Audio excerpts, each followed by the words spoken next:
Hi everyone, my name is Tiffany Tatsumi and I'm the SOA Academic Administrator. Here today we have Mike Lombardi, SOA President-Elect. He'll be talking a little bit about his experiences and how you can use that to shape your career. We also have Stuart Klugman, SOA Senior Staff Fellow in the Education Department, to talk a little bit about the ASA curriculum changes. But first, let's kick things off by talking a little bit about the SOA and its university programs.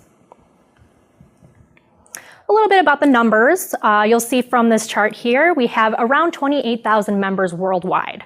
Now, if you take a look at that pie chart in the top right corner, you'll see that in the US, it makes up most of our members. That's the portion in blue.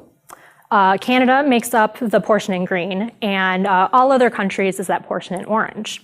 I would like to note, though, that we have members in 84 countries, so that makes this profession really wide-reaching. Before you become a member, though, and earn that ASA or FSA designation, you do have to be a candidate. So we do have folks, around 37,000 individuals who have registered for an exam, applied for VEE credit, are in some way in our education system. I would also like to note that there are around 3,800 volunteers that help do things like write questions for exams, grade exams, and work on other committee work. So we're really thankful to have all those volunteers working for us here, and we couldn't reach our goals without them. So we're very happy to have all these dedicated individuals. A little bit about some university programs. University Outreach brings 2 SOA staff members and 3 featured actuaries to campuses to speak with actuarial students and to meet with faculty. Since the program's beginnings in 2007, we've visited 140 schools, and we're looking to add to that number every semester. The Hickman Scholar Program awards $20,000 stipends to PhD students studying actuarial science or related fields in the US or Canada and intend to pursue an academic career. 5 of these stipends are awarded yearly, and they are renewable up to 4 times.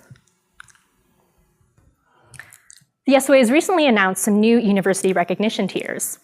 Previously, universities were have recognized university actuarial science programs in 2 ways. The first being the Centers of Actuarial Excellence, or CAE program. The other being the Universities and Colleges with Actuarial Programs, or UCAP program. Requirements for the CAE program are pretty rigorous. A CAE school must meet 8 rigorous criteria, one of those being curriculum. A CAE school must have course coverage for at least 4 SOA preliminary exams and approved courses for 3 VEE topics. The requirements for the UCAP program are a little lighter. Those universities and colleges must have course coverage for at least 2 SOA preliminary exams and 1 VEE topic. So you can see there's a pretty big difference between requirements for CAE and UCAP. So we decided to do a little reworking to the UCAP program.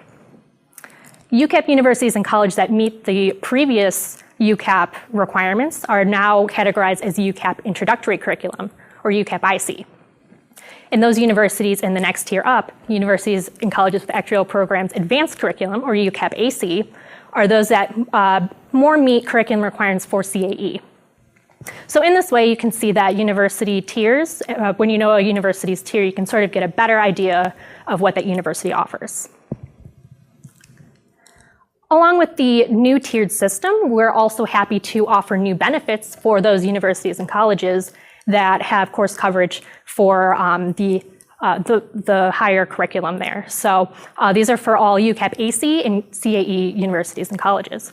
So all of these universities are able to apply for reimbursement of fees for 3 individual student preliminary exam registrations and one of the following programs up to $500 US.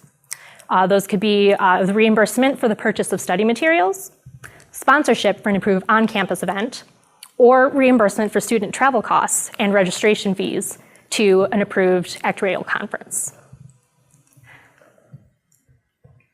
Some more resources for you guys. SOA Candidate Connect, that's really geared toward pre-ASA candidates and students. Anyone else interested in the profession can sign up for the SOA Candidate Connect newsletter.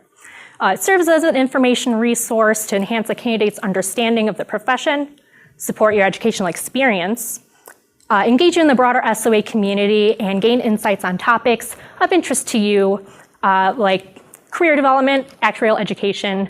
You can also get some good updates about the SOA and the profession there as well.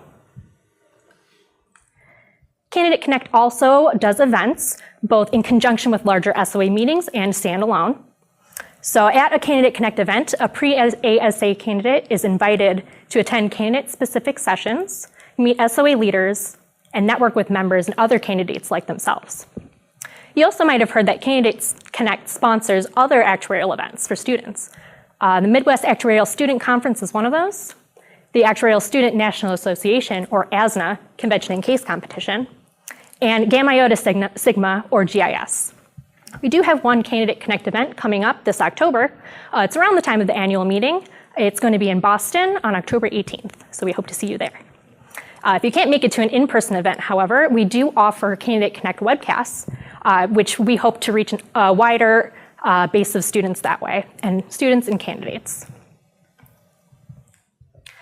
Another resource that might be helpful to you is the SOA Explorer tool. This is powered by Google Maps, and it's very user-friendly. And you can search by location for members, both ASA and FSA, for universities, and for companies, and for jobs. So if you're on the hunt for a job or looking to network with actuaries, this might be something you'd want to check out. Speaking of jobs, the SOA has a dedicated job center right on the website. Here you can look up to see what sort of jobs there are in your area and even post your resume. And of course, the SOA is on social media. Please follow us on Facebook and Twitter and connect with us on LinkedIn. Great way to get news and keep up to date on articles and other things going on in the profession on a social media platform you might already be using. And with that, I'm going to pass things over to Mike Lombardi, SOA President-Elect, and he's going to talk a little bit about shaping your future and his experiences. Well, thank you very much. Welcome, everyone. Good evening, good morning, bonjour, wherever you are around the world. I appreciate the opportunity to speak with you today. And I was asked to share a part of my own experience becoming an actuary and lessons learned. First of all, I want to say that my passion for the actuarial profession is undiminished throughout the time, ever since I was an actuarial student myself. And during my career, I've had many rewarding experiences. For example, I was Senior Vice President and Chief Actuary of an insurance company before the age of 30. Then I moved on to consulting, and I headed up an insurance life and PC practice, and I became a partner there before the age of 40. Then when I turned 50, I was president of the CAE Student of Actuaries. And after that, I joined a reinsurance firm, and I worked in Europe on mergers and acquisitions. So you can see it's been quite a varied career. Things have changed a lot since I started out, so your journey may be different. If you think back to when I started out, personal computers didn't exist. Calculators were very clunky, handheld things. They had just come out. The work environment was very different. There was no email. We had snail mail. Telephones were just that, just telephones. And they were black rotary things that you couldn't even get one for yourself. A whole department would have to share one, and somebody would be designated to answer the phone. Totally different environment today. Anyway, regardless of how the work environment evolves over your own future, and as you can see, it's been changed for myself as well. My advice to you is to be prepared. Be prepared to adapt, to contribute, and to maintain your value. So, excuse me. One question I get asked a lot is, how and why, Mike, did you become an actuary? Okay, so let's turn the clock back 40 years ago. Actually, a little bit more than 40, but I won't say how much further. I was a math student, and I really loved math. It was like a hobby. I liked puzzles, etc. But I didn't know what I could do with that. I thought, well, maybe I have to put aside my hobby and do something else. So I asked my teachers, what can I do with math? And they said, you can always teach. And yeah, that's good for some people, but it didn't satisfy me. I wanted to be in business. I want to be professional. So I said, is there anything I can do? And they said, nobody knew about what an actuary was. They said, no, sorry. So then I thought about it. I said, maybe I should go into medicine. I should be a doctor. So that's what I did. I went into pre-med. I studied biology and physiology, etc. I didn't like it. It wasn't for me. And so then what happened is one day there was a posting for a summer job at an insurance company, and they were looking for actuarial students, interns, entry-level people to help with their work. And I said, gee, what the heck's an actuary? So I applied, and they said, oh, we're looking for people who are majoring in math. You're majoring in biology. It just doesn't work for us. So I was kind of upset because I thought I was good at math. And so I researched what an actuary was, what the profession did, etc. And the more I read about it, the more I became excited and interesting. I could be a professional. I could be in business. I could solve problems. I'd be working with people in a great environment. And I could make good money too. But that was all very exciting and interesting. And so I really pushed hard. I said, please, give me a chance. Let me go for the interview. I know that they will listen to me. So what happened is I did get a chance. I was interviewed. I did impress them. And I got my first job there as an intern at an insurance company. So what did I learn from all this? And what's my message to you? I learned the importance of believing in yourself. You got to believe in yourself. And the other thing I learned was the value of being prepared for your job interview. So I think those are things that are worth remembering. So let's talk a little bit about other key skills: observing, learning, and emulating. Lifelong learning is your key to success. So I would suggest you take advantage of opportunities to volunteer for projects or job rotations or to ask for positions with more responsibility. You want to be the person that stands out. And you keep repeating that process. Listen, be open to new ideas. If you're looking for a change in position or a new job, talk to your friends, talk to your family, talk to your professors, your peers. You never know, might get a lucky break, something might come up, your next opportunity may be something you least expect. So the other thing I'd say is, if you're looking for a work environment, work with the best. If you can, work for the best people because they will really accelerate your career. So one more thing, when you go for a job, ask yourself, if you're making a move, what am I actually going to learn at this position? Who am I learning it from? And how does this help me grow? You have to have a destination. You want to know how to get there and things like that. So don't hesitate to reach out to existing actuaries, whether they're new fellows or seasoned fellows like Stuart and myself here. A lot of them will be happy to help you and steer you in the right direction. So people ask me as well about mentors. What about mentors? Mentors are a little different. So let me tell you a little story about my best mentor. I'll call him Jeff. And Jeff was the head of the Canadian Actuarial division in the insurance company I was in. And he went on to become a chief actuary at a big multinational firm called Manulife.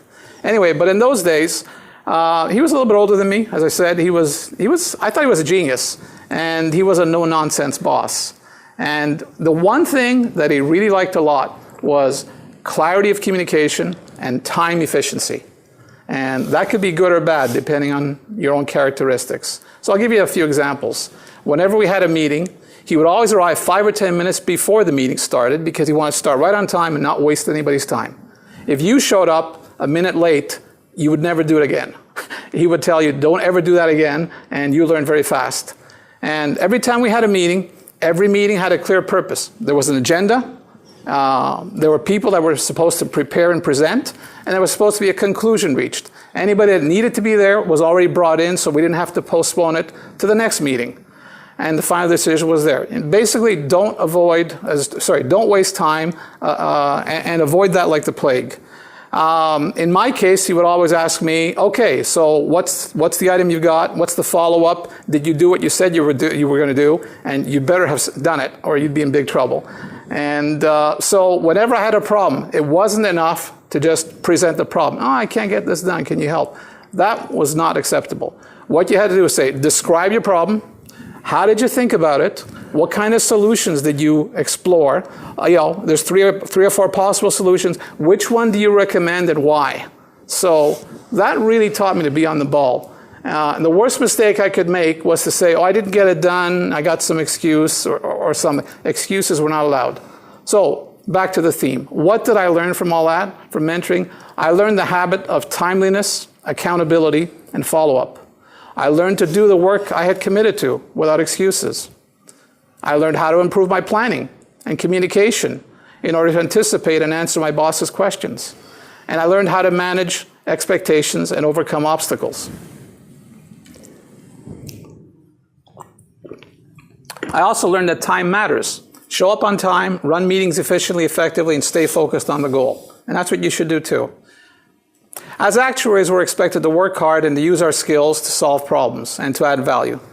At one point, I was faced with a challenge. We were supposed to do something new, and it required some reprogramming of manual efforts.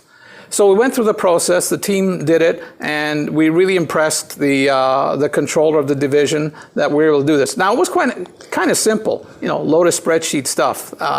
But, it was light years ahead of what they were doing with pencil and paper. We turned a 2-week process into a two-day process.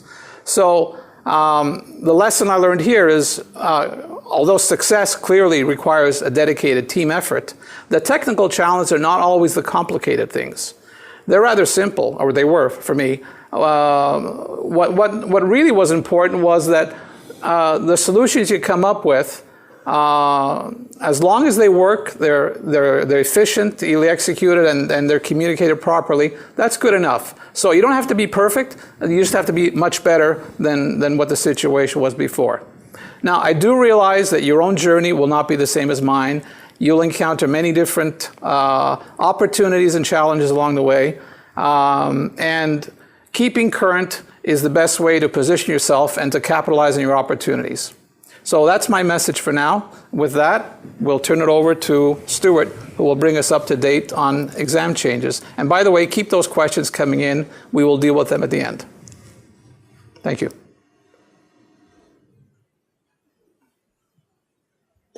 All right, thanks, Mike. Well, you don't have to wait for lifelong learning, because I know for most of you, your learning is on the way as we speak. Many of you have attempted some examinations or VEE courses in our education system, and I'm sure you're all delighted to know that we're making changes to that system coming next year.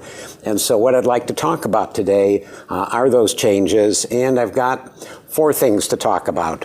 Why did we make the changes? What are we changing? When are we changing them? And maybe a few other topics that might be interesting. So let's get to it. Why are we changing? Now, I know some of you are thinking, didn't we just change? How come you're changing all the time?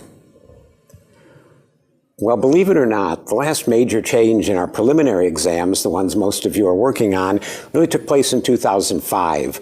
When the system as we know it, with the introduction of VEE credits, with the fundamentals of actuarial practice course, and the switching of numbered exams to lettered exams, a major innovation, I must say, took place.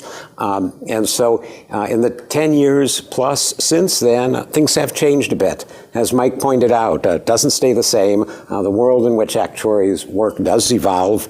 Sometimes it's new tools and techniques. Sometimes it's new things actuaries need to know to be successful. So for us, there were 3 drivers of causing us to have to make changes. One of them is the onset of predictive analytics. Our current system stresses linear regression and time series, and maybe a few advanced topics on some of our fellowship tracks as needed. But actuaries do much more when it comes to analyzing data. They have more data, there's more things they can do with it. There's more parts of the actuarial job that actuaries play a role in than they used to. So we need new methods, and we need to make sure all of our young actuaries learn them so they can bring those skills to the workplace. So among the topics we're needed to introduce were generalized linear models, decision trees, clustering, and other machine learning topics, and so forth. We also need to learn the differences of how to deal with big data as compared to the small data problems actuaries learned about in the past. So topics such as avoiding overfitting, reducing the dimensionality of the data. And then because the models are so complicated, communicating model values. Again, that goes to something Mike just said, that you can have a model, you want to make sure it makes things better, but your last step is you have to actually demonstrate to others that you actually have made things better and communicate that in an effective way. Secondly, we wanted to address an imbalance between short-term and long-term coverages. The Society of Actuaries history came up through long-term coverages. The original SOA Actuaries tended to work on life insurances, annuities, and retirement benefit plans. So they've been around forever and an extremely well-developed part of our education system. But over the last few decades, short-term insurances have come into much more prominence. And that would be your health insurance, property and liability insurances. So short-term contracts, less emphasis on the financial consequences since the money moves in and out much more quickly, but much more emphasis on randomness and uncertainty of the events that are being insured. If we think back at life insurance, we know our policyholder is going to die. We do have to wonder about when, but when we talk about a health insurance claim, the number of diseases that might happen, the costs of dealing with those diseases vary greatly and are affected by a lot of different circumstances. And our early education was not addressing that branch of our business to the extent that it deserved. And in particular, those in those practice areas were complaining that as our candidates got to fellowship tracks, they weren't very well versed in the basics of these coverages. And so we wanted to bring those basics into ASA education to match what we were doing on the traditional areas of life insurance, annuities, and pensions. The third one's a little bit more obscure, but it's something that's very important to the Society of Actuaries. We're a member of the International Actuarial Association. The IAA is an association of associations, and to be a member, your education system has to meet their minimum syllabus and hopefully exceed it. They're in the process of redesigning that syllabus and upgrading it for many of the same reasons that I've just talked about. So they haven't yet adopted their new syllabus, though that may happen next week.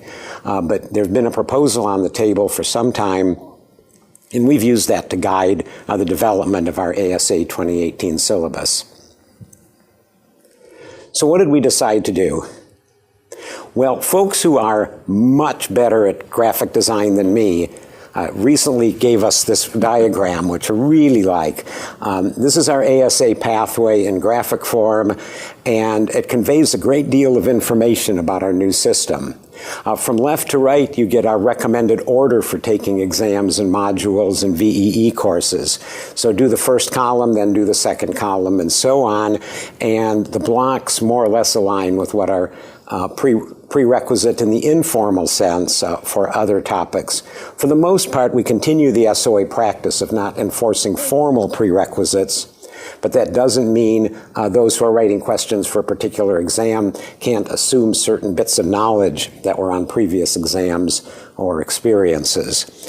The color codes are the way we're assessing. So we've got the green areas, which are validation by education experience requirements, the blue areas, which are traditional proctored exams. The yellow area is our predictive analytics the yellow areas are e-learning modules for fundamentals of actuarial practice course. The orange one is our proctored project for predictive analytics, which I'll be talking about later. And the red rectangle at the end is our associateship professionalism course.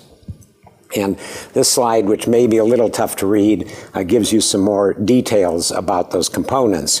Of course, one of the things you will learn when we talk about how to communicate effectively is not to make slides with such small print on them.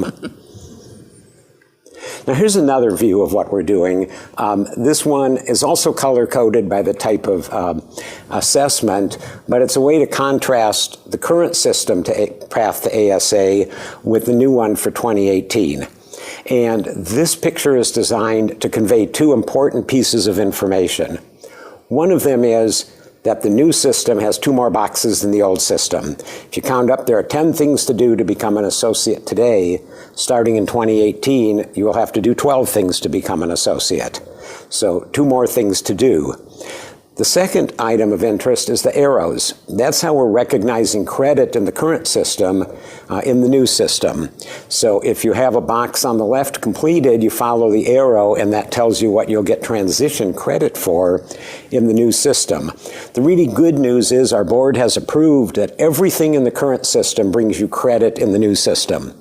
So it's clearly to your advantage to keep passing exams and earning VEE credits, because everything you do will count. And in fact, a couple of them might count twice, because you'll notice 2 boxes have 2 arrows coming out of them. So the Applied Statistics VEE box, that's the 3rd one down, has 2 arrows. If you complete that requirement, you'll get credit both for the new VEE Mathematical Statistics requirement and the Statistics for Risk Modeling examination. Similarly, if you look down near the bottom, Exam C, Construction of Actuarial Models, will give you credit for VEE Mathematical Statistics and the new short-term Actuarial Mathematics exam. Now, we do get a question occasionally with the 2 arrows going into the VEE Math Stat. You need to know you only need one of those 2 to get that credit in transition.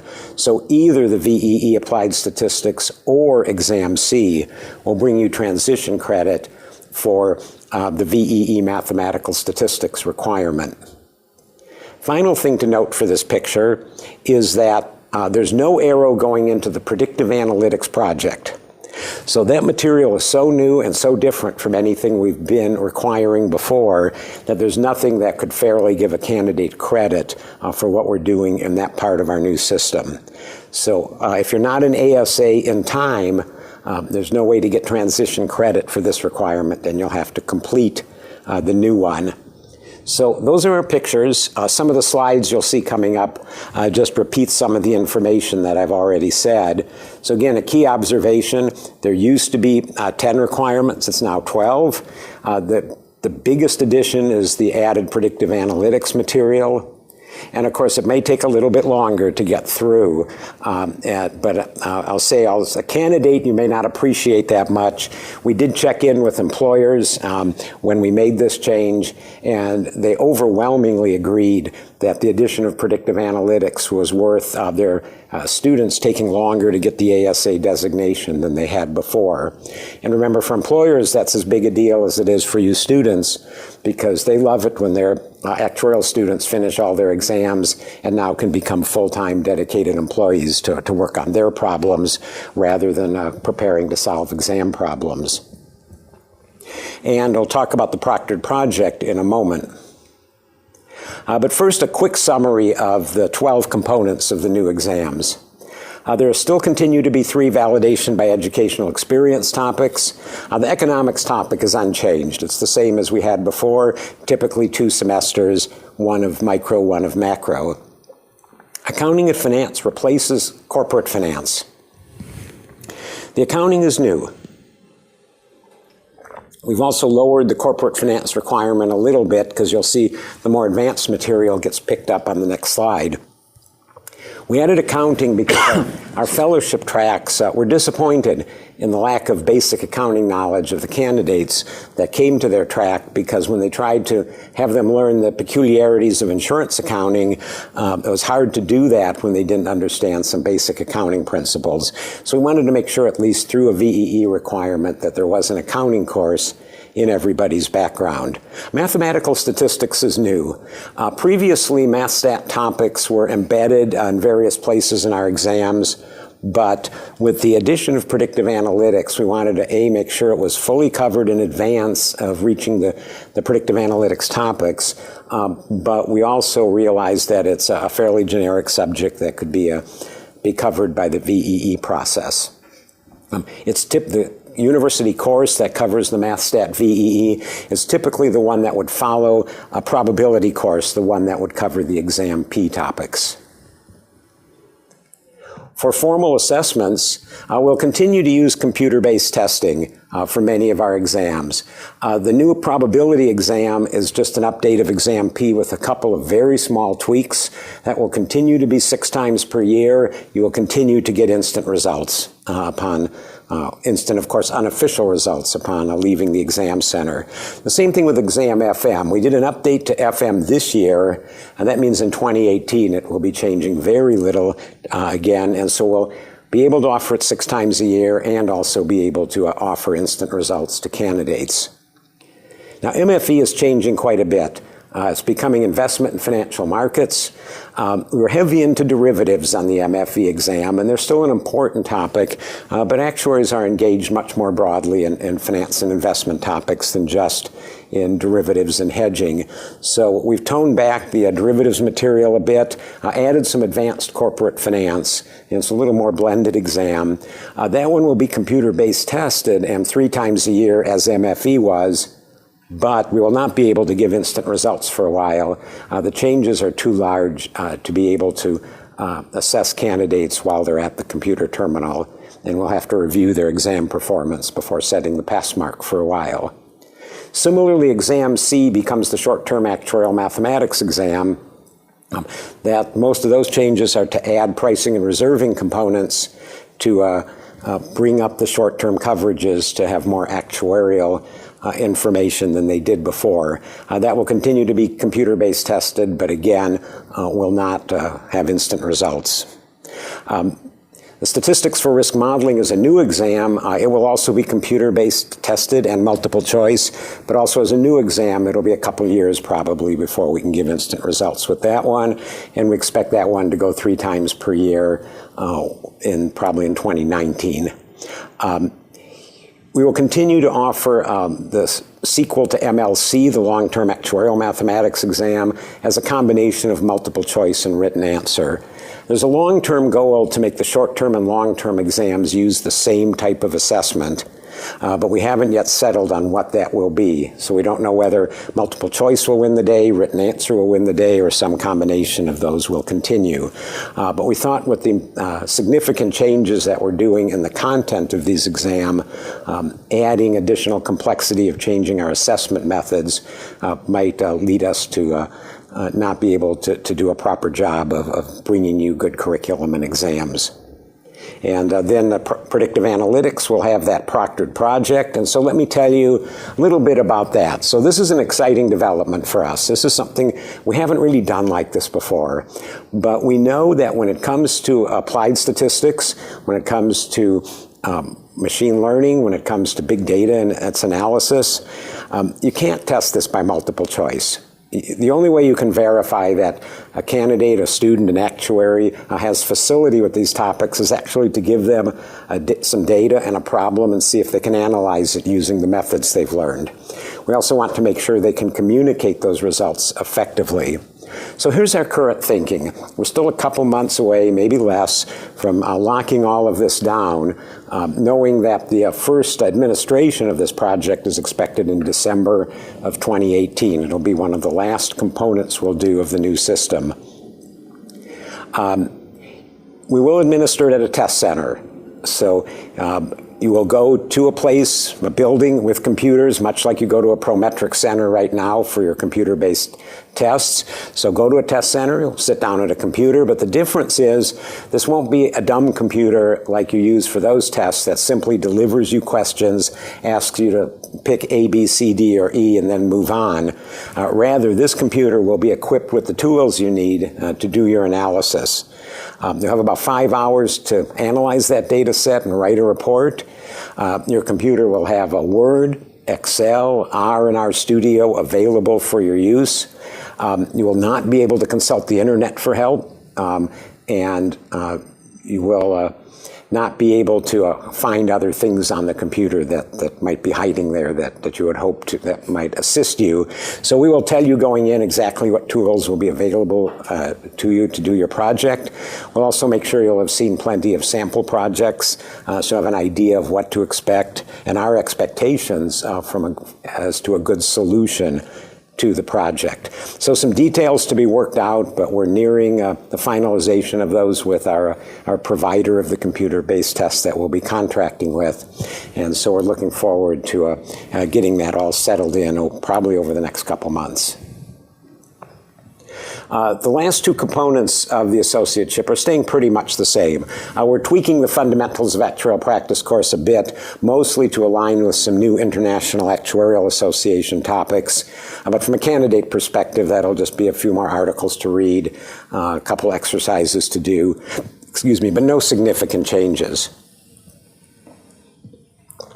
Similarly, the Associateship Professionalism course will continue to provide its emphasis on the Code of Conduct and Standards of Practice. Okay, last thing, but important thing, when is all this taking place? We introduced the revised components as of July 1, 2018. So any component that we offer after that time will be the new ones from that list of 12, with two exceptions. We've delayed the change to PNFM one session. This was at the request of Prometric, our computer-based testing provider, and it better aligned with some of their systems and processes.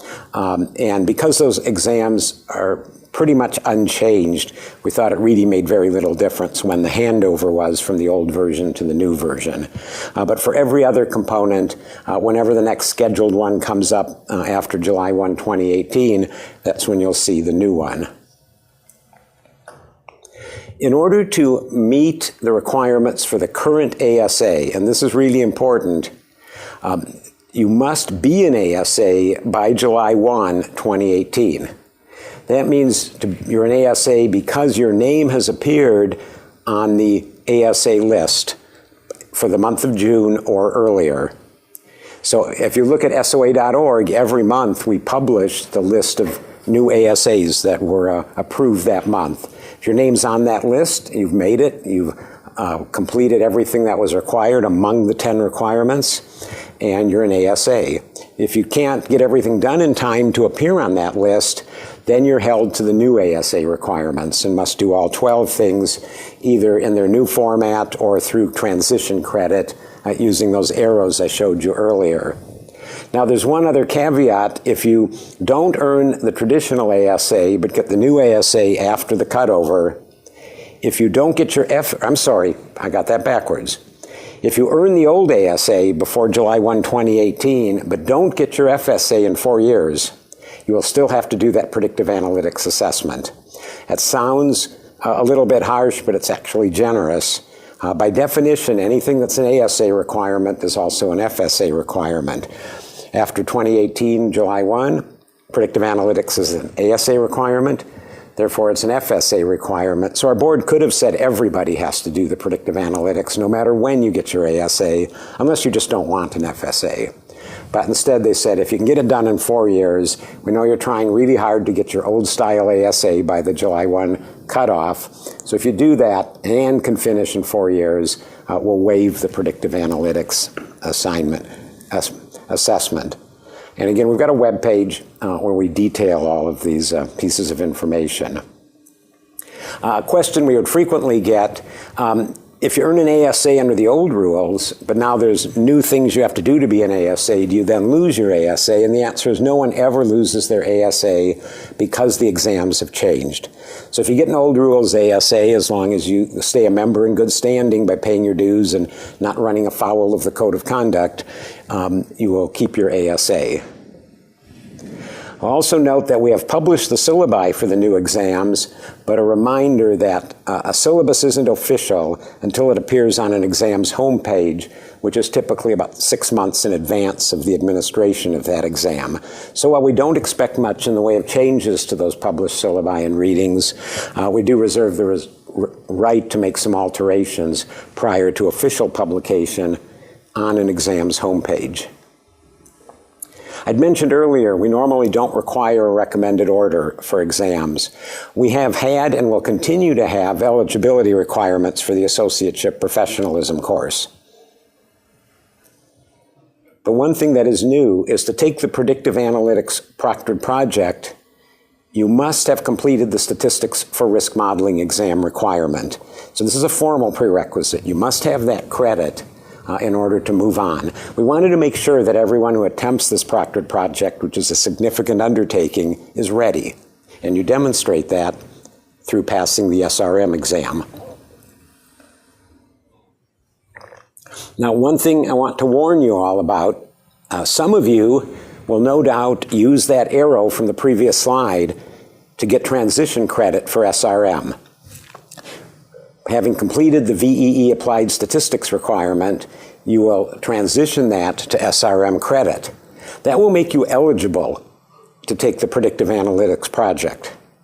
it will not make you likely to be successful because the SRM exam has several topics on it that are not part of the VEE Applied Statistics curriculum.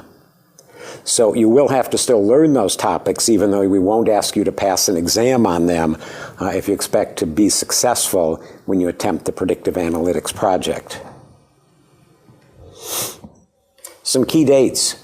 In order to make that June ASA list, you need to have everything passed, not just taken, not just having unofficial credit, but having official credit. Therefore, the last exam P you can take and still have it count in time to make the June ASA list is the March 2018 session. FM, April 2018. MFE, March 2018. MLC, sorry, it's too late. The registration is closed for the fall exam, and the spring MLC will be too late to have your grade on your transcript in time to be a June ASA. Exam C, February of 2018. Now, we also have deadline dates for submitting your VEE credits and submitting your final assessment for the fundamentals of actuarial practice. Associateship Professionalism course must be completed the previous month. We're committed to making sure there are enough courses scheduled so that if you meet the requirements to attend the APC, we will make sure there are seats available for you to do that by the deadline. For other exams, that's not a problem because we have essentially unlimited seating and ability to register as many students as want to take them. APCs require a little more planning, but we will make sure those seats are available for you. And of course, the last thing to become an ASA is you must formally apply to receive your ASA, and June 8 will be the deadline for filing your ASA application. Now, VEE can be a little bit strange because we know, among other things, you can't claim your VEE credit until you've passed 2 exams. So you can take the VEE course, you can get the required grade of B- or better, but you can't actually pay the fee and get the credit until you've passed 2 other exams. So if you do that and you don't have your 2 exams passed till after July 1, 2018, but you did one of the VEEs under the old rules, such as applied statistics or corporate finance, your credit's still good. You can apply for the credit after the deadline, but because you took the course before the deadline, you still get credit for it as having done it before the deadline, and you will transition that credit to credits in the new system. What you can't do is get an old rules ASA because, again, that credit will not have appeared on your transcript in time. And my last slide is just a reminder that we have a homepage for exam changes. There's a lot of information about there, including all those dates I've talked about, the transition rules, and the syllabi for the exams that will be given starting in the second half of 2018. And I believe it's time for questions. And so Tiffany will be asking us questions. She'll let us know who they're directed to, and we're ready. Yes, we are. Great. Thanks, Stuart. Thanks, Mike. I just want to remind you there is a box where you can enter your questions. So please write some more questions, hit send. We only have a few questions at this time, so please, if you have them, enter them. We'll kick things off with a question for Stuart. If I pass the MLC exam in April, will I still be able to get my ASA before the transition change? So the question was, if I pass the spring MLC, will I be able to be an old rules ASA? And the answer is unfortunately no, because the grades will come out for that MLC exam in early July. And so your credit for it won't show up until after the June ASA list is published. However, you will get transition credit and will have met the long-term actuarial mathematics requirement of the new system. So if you take an old style exam after its deadline for beating the July 1 deadline, yes, you can't get an ASA under the old rules, but you will still earn your transition credit for the new system.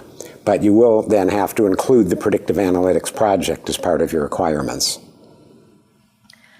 All right, next question, another one for Stuart. Will credit be automatically transferred to the new exams, or do I need to apply to have it transferred?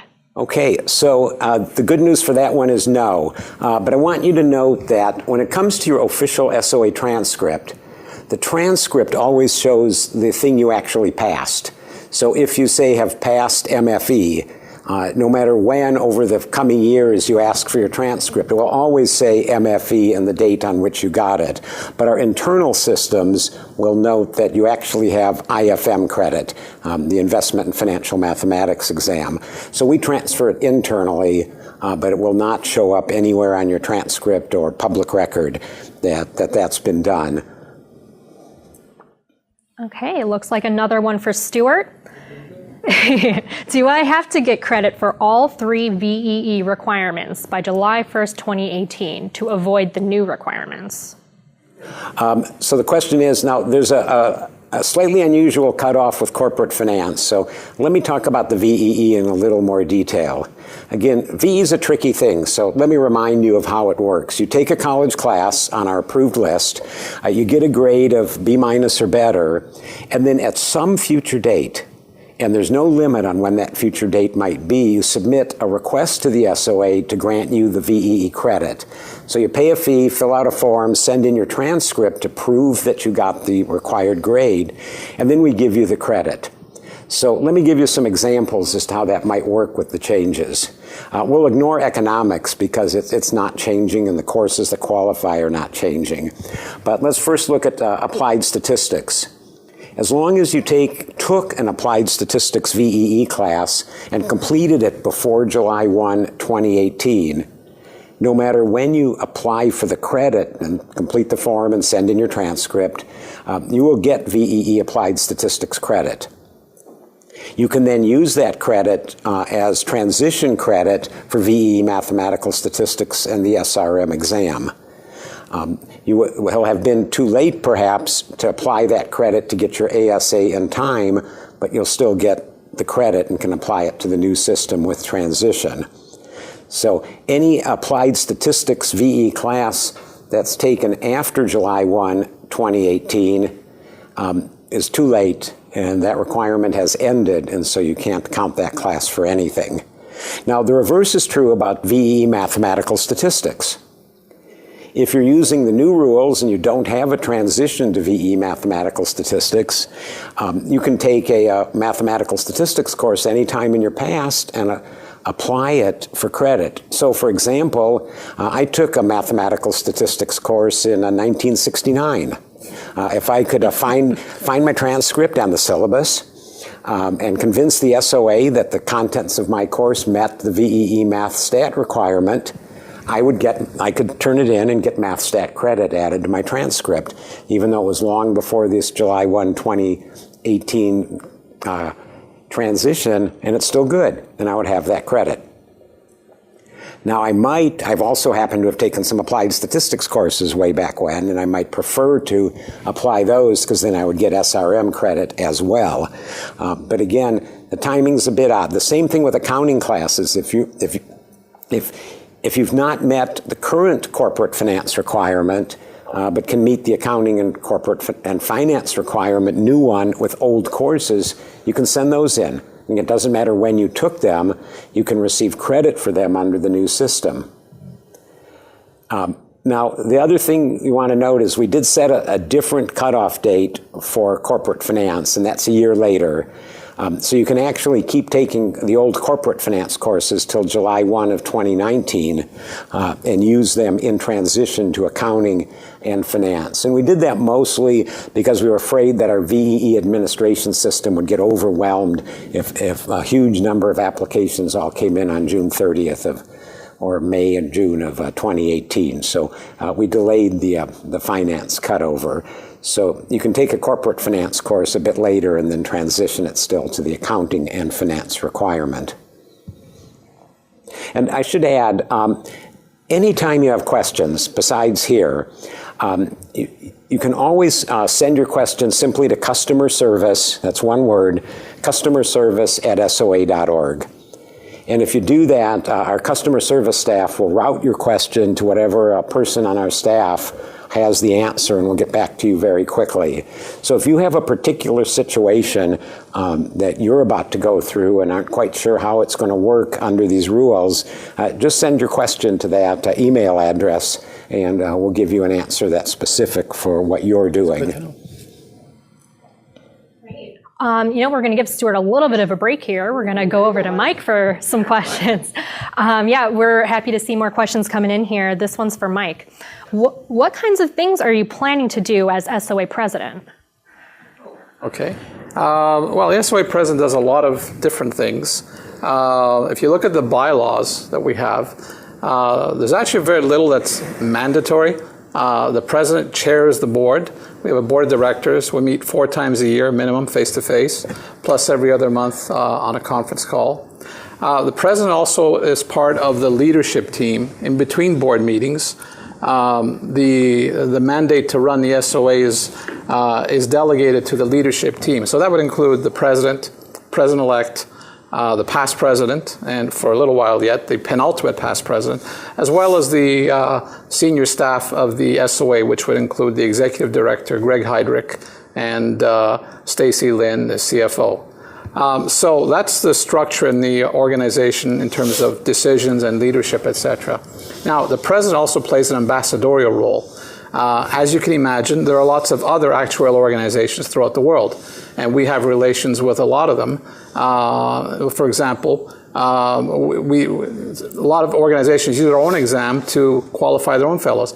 Canadian Institute of Actuaries is an example. So we try to maintain good relations with the Canadian Institute of Actuaries. It's a little bit easier for me because I used to be on the other side as president of the Canadian Institute of Actuaries, but this is an ongoing thing. It's permanent.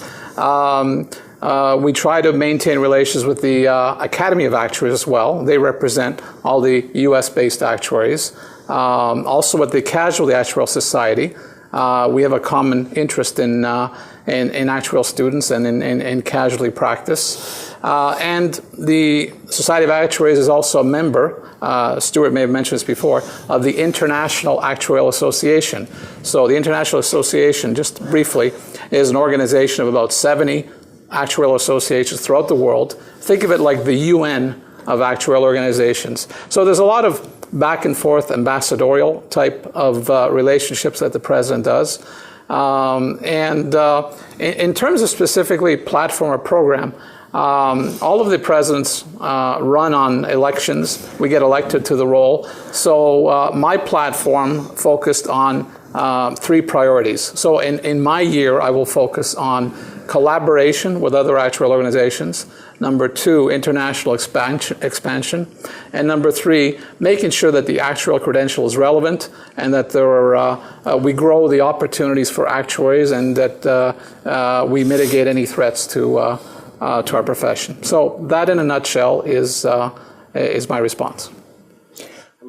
Mike becomes president at the annual meeting in a couple weeks. Yeah, 3 weeks. And you have to give a speech, do you not? Yes, I do. And typically that's the time when the president outlines his vision for the next year, and I'm sure that will be a transcript available or audio on SOA.org shortly thereafter. I'm looking forward to it. Thank you, Stuart, for that reminder. Yeah, that actually leads into another good question for Mike. You are going to be transitioning to president soon, but what have you enjoyed most about being president-elect? What have I enjoyed most about being president-elect? Meeting all these different people, all these actuaries involved in different areas. It's amazing how many things actuaries do. We have different practice areas. We have retirement actuaries. We have actuaries in investments. We have property casualty, actuaries in regulation, even actuaries, of course, and we'd like to see more of this, in non-traditional areas. Actuaries involved with energy companies, that type of thing. We even have internship programs that we're sponsoring for companies you never would think about. Companies like Google or NASA. Stuart, I don't remember how many we sponsored, but last year I think we placed 10 interns there. We wanted to show them the value that actuaries can bring, and we're pleased to see that some of them found the students so valuable that they were offered, a number of them were offered permanent positions later on. So that's number one, meeting the people. The other thing I enjoyed a lot was I wasn't president, so somebody else could make all the decisions. So I was watching but not responsible. But that'll change. So it was a good 1 year learning curve for the position I'm going to step into. So I don't think a lot of you get that when you start a new job, but it was a pleasant break for me. All right, thank you, Mike. Yeah, it's good to hear all that. We're going to move over to Stuart for a little bit. Another question about VEE for you. If I took a mathematical statistics course some years ago, will I get credit for the VEE only on July 2018, or can I get that credit right now? Sorry, you're going to have to wait, because right now that's not a requirement in our system, so there's no ASA requirements that you can apply it to. So you can, I believe you can apply for the credit now. Is that right? So somebody nod their head and say yes or no. That we're taking applications for VEE Math Stat credit. Okay, the courses, but the students, okay. So you can submit the course, so faculty or students can submit the course to have the course added to our list, but we won't even take applications for a candidate to receive the VE credit until after July 1. And that's probably a good decision on our part, because again, you can't apply it to the old ASA, so it's probably best not to give the impression that you've earned something and then be told that you can't actually use it yet. So after July 1, 2018, you can fill out the form and claim your credit and then have it applied to your new ASA goals. Okay, so now let's flip back to Mike. So a question for Mike. As SOA President, what will you do to improve diversity and inclusion in the actuarial profession? This is an issue that we've been struggling with, to be honest, for a while. If you look at the statistics, especially primarily minority blacks and Hispanics, the percentage they represent of the population is not reflected in our membership. And there's a number of reasons for that. You can speculate. The one that we think is the primary reason is the fact that the actuarial profession is a small profession. It's not very well known. I gave you an example of me. I didn't even know about the actuarial profession until I was well past university.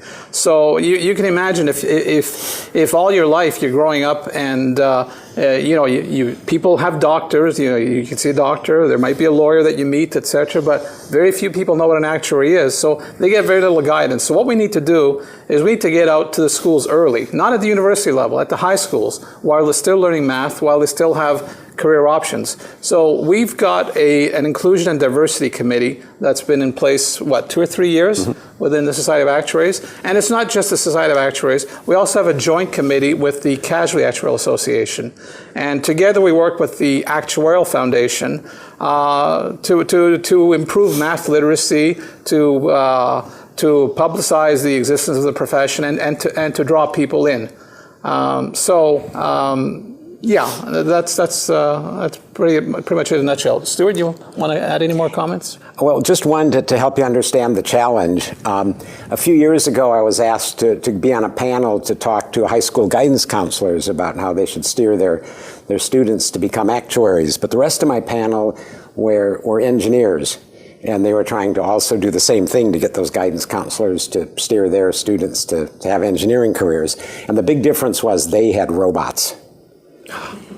And so that's one of the other challenges we have. It's really hard to make our profession sexy in a way that a young person would say, I really want to do those things. You can ask any actuary, do they feel it's been a rewarding profession? Have they gotten to do fun and interesting things? The answer is almost invariably yes, but it's really hard. 100%. But it's really hard to demonstrate that to a young person, how much fun you're having being an actuary. Mm-hmm. I would agree with that. Actually leads into another question about the future of the profession. Mike, can you start? Are you optimistic about the future of the profession? And maybe you can speak to what practice areas will have the most employment opportunities. I'm very optimistic about the future of the profession. We're a very adaptable breed, actuaries. If you asked the question 30, 40, 50 years ago, you say, well, gee, back then people were just doing insurance and computers were coming and they could do the calculations. Why do we need actuaries?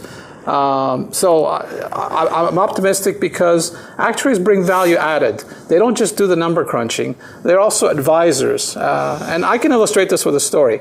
Like if you were to come to me, you're a patient, I'm a doctor, and you say, give me some information. And if I were to say to you, well, your BPI is at 3.2, your glucose is 32.1, and I can give you a long list. Your APO is 55%. I'm making this up. But, if you had a long list of statistics, I'm super accurate, really precise. I had the computer generate this. But then I ask you, how do you feel? You'd say, I don't know. How should I feel? Is that good or bad?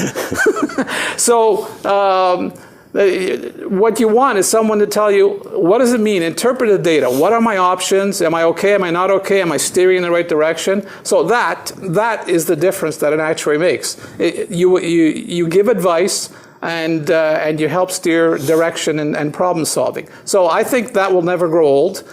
It'll be different in different practice areas. Now the other part of the question was, what practice areas do I see growing? Clearly, internationally, as developed countries become more developed and you have more middle class, you'll see a lot of people want to insure their cars and their homes. So you see P&C coverage growing.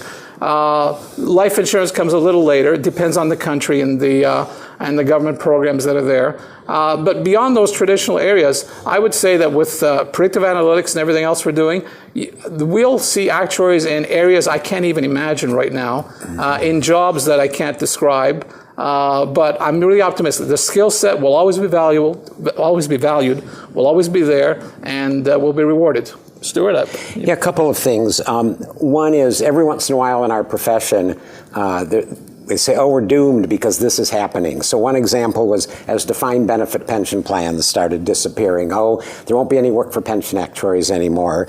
But if you go to your career fairs, you know that all the firms that hire retirement benefits consultants are doing just fine and hiring entry-level actuaries because their actuarial practice has reinvented itself to serve employer needs in many other ways rather than to just figure out the annual contribution to their pension plan. So that's one way it happens. Another way it happens is spreading out within your own business. So Mike talked about predictive analytics. So if you look at the life insurance business, again, we've done predictive analytics well with regard to trying to figure out when someone might die. But there's a whole lot more to the life insurance business than just that. So in particular, very few people keep their life insurance policy until they die. They're using it as investment vehicles, they're cashing it in, they're exercising options that come with it. So now the behavior of our policyholders is just as important as how long they're going to live. And that's much more complicated because there are so many environmental factors. The economy has an impact of the decisions people make, as well as their health status and their family status. And so we're collecting the data, and who's going to analyze that and help the company understand what that means and how to design products that work for their customers and work for their bottom line as well. And they're going to be doing the analytics.